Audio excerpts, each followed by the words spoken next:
This is going to be a tutorial on Shinesparks. One of the most important tricks to learn for Super Metroid speedrunning is how to do these handy little speed booster super jumps and launches. Super jump is a different strat involving Shinesparks, but I'm not really sure what else to call it other than Shinespark. We'll cover the basics here, what they are, how they work. First of all, you need Speed Booster to do it, if that's not obvious. So before you pick up Speed Booster, you can't do them at all. They're real easy. Run, and when Samus turns blue, press down. That flashing will last for 300 frames. I think, or is it 180 frames in 3 seconds? Yeah, 180 frames, 3 seconds.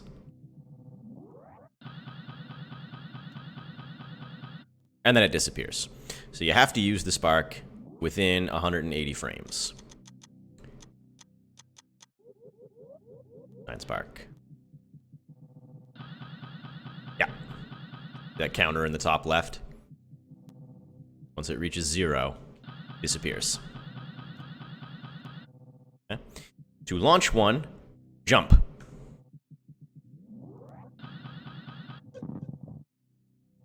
And Samus will fly straight up.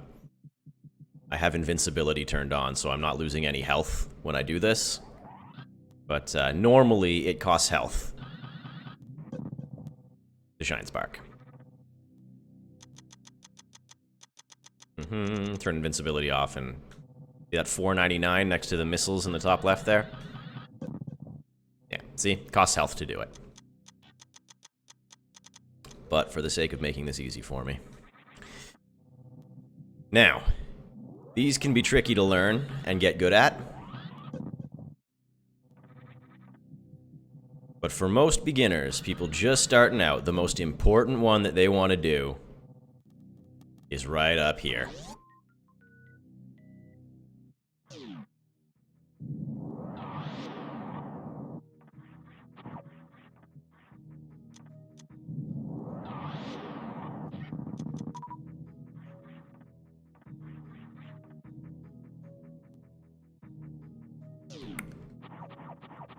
Those are grapple blocks. You need Grapple Beam to get across them. But, somewhat famously, you can simply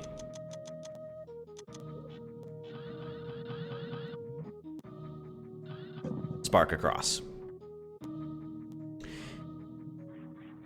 Lots of people have difficulty with this one, so let's go over how this specific spark works by going... Oh no. Oh, I lost my save state. This last time, too. We'll go right back to where I was before. Just an easy room to explain it all.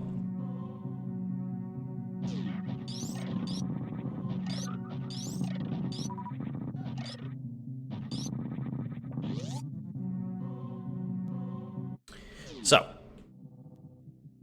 Duck, jump. Well, that's all well and good, but how do you do it horizontally? How do you move left to right, right to left? You'll notice for a bit, there's a wind-up animation there.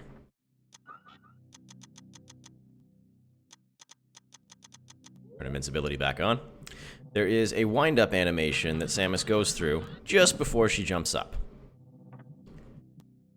You want to tap the jump button.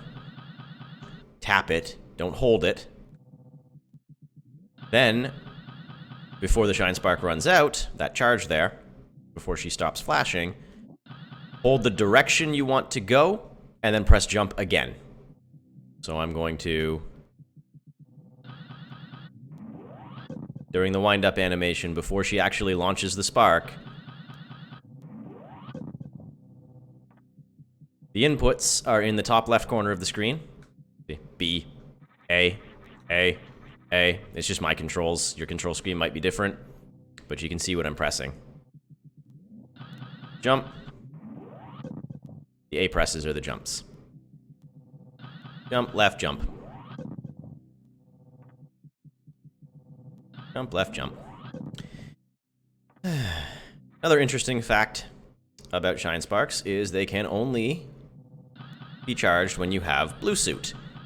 Blue Suit does not matter, or doesn't really care, how fast Samus is actually running.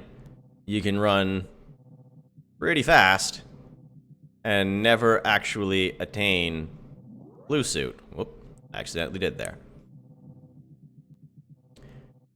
Conversely, that's not particularly fast. But, oh, here we go. Can't do it this way, apparently.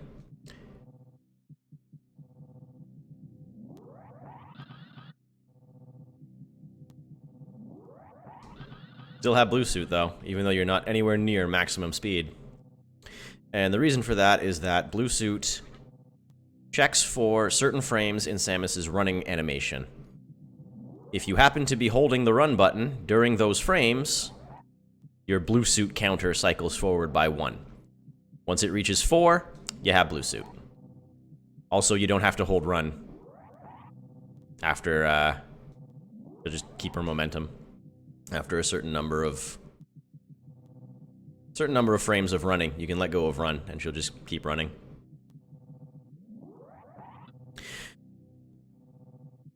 Just some other trivia that not everybody knows about. So, I'm not going to get into how to do stutter 4-tap, short chargers, and whatnot here. Just know that there is Magic Pants, this option here. That white flash is going to let you know when you should be holding...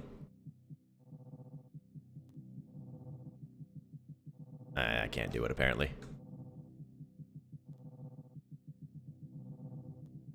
All that white flashing, that's the frame you want to be tapping the run button. But it's way easier to explain it this way. The one tap, so basic, so easy, anybody can do this. Take a step forward before you start holding the run button.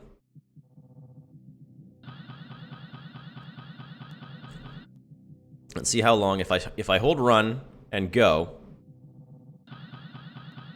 I don't get Blue Suit till about here. Take a step forward first. You can get it way earlier. Like, from here to here. Kind of ridiculous, to be honest. The stutter 3. And I'm not particularly good at these, so... there are other people out there who can do it way better than I can.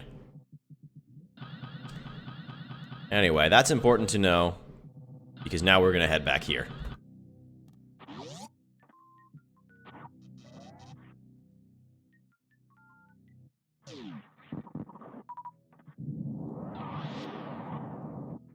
And we're going to open this door over here, which is a power bomb door. Might as well grab that. And get you out of the way. Depending on how you move through the room, this block will either be in your way or it'll respawn by the time you get up here. But put yourself up against this door, take a step forward before holding run, and look at that. Plenty of time to press down before the spark actually goes off, or before you can charge it. Then it's just a matter of coming over here. Make sure it's a spin jump, because if you don't spin jump, she'll just spark with a normal jump, right? So you have to spin jump to make it up here. Up here. If you don't make it, if you land here, which is also very common, hold angle down, which will prevent her from sparking. See if I can do it.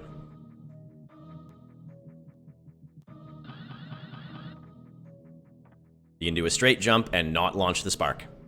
Of course, you gotta be quick. There are a few ways that people like to set up going through here. If you are trying to skip the Moat missiles, you're going to have to do it in the air, which is a little bit different from doing it from the ground. But we'll get into that in a minute. The easiest way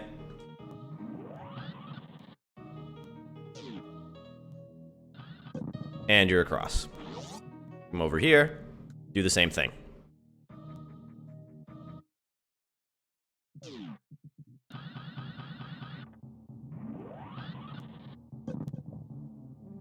And you've made it all the way across. No grapple. You can skip Crocomire. So if you're still picking up Grapple Beam specifically to get across here, let's hope you don't have to anymore. Ooh, this is slow. Maybe I should have just loaded the state. Whatever. So again, the second one. Okay, well, that didn't work. Start it from inside this room. Take a step forward, hold the run button, and go. Go over this one more time.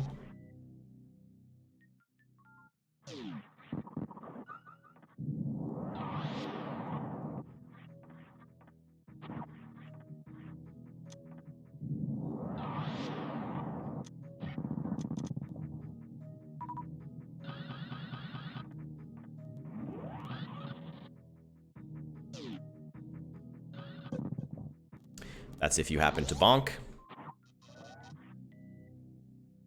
And finally, how to do it in the air.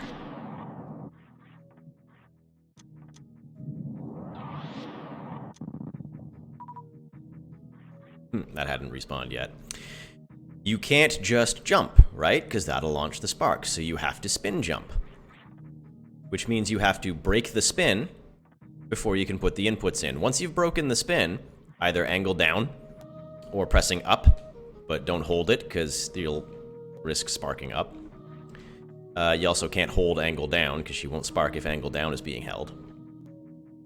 Spin jump, break spin with something, then press the inputs. In this case, it's going to be right and hold right and press jump again. Like so.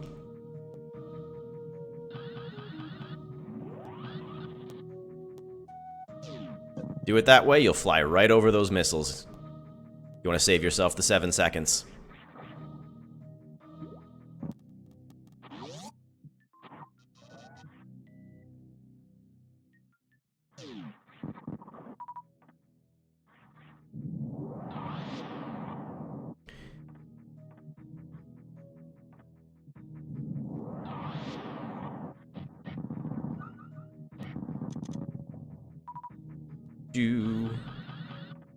Make sure you open this door before you do anything else, or you're not going to be able to...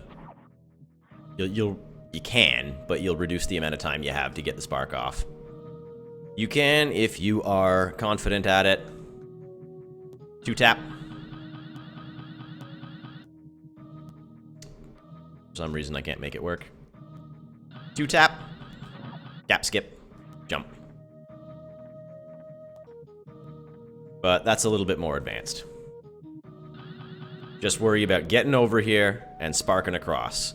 Honestly, for beginners, I would recommend picking up that missile pack anyway. So that is how you're going to get away with getting through this game without Grapple Beam. I'm going to cover Dragon in another video, because that's the other reason that a lot of beginners pick up Grapple, is they don't know how to take out Dragon without it. So... don't worry, I've got you covered.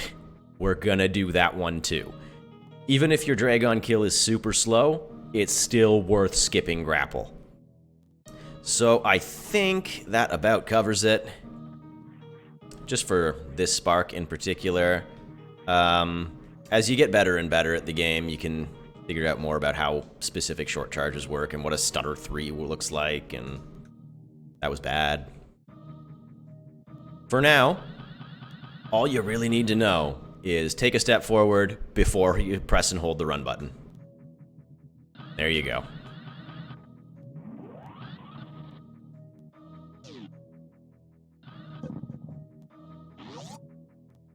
Just before I end this, because I don't even know, does it work out here? Ooh, barely. Yeah, definitely recommend starting that in the other room. Anyway, hope this was helpful to some people. Maybe some new runners trying to skip that Grapple Beam. I will show off Dragon, like I said. And for now, Well, see you all next time.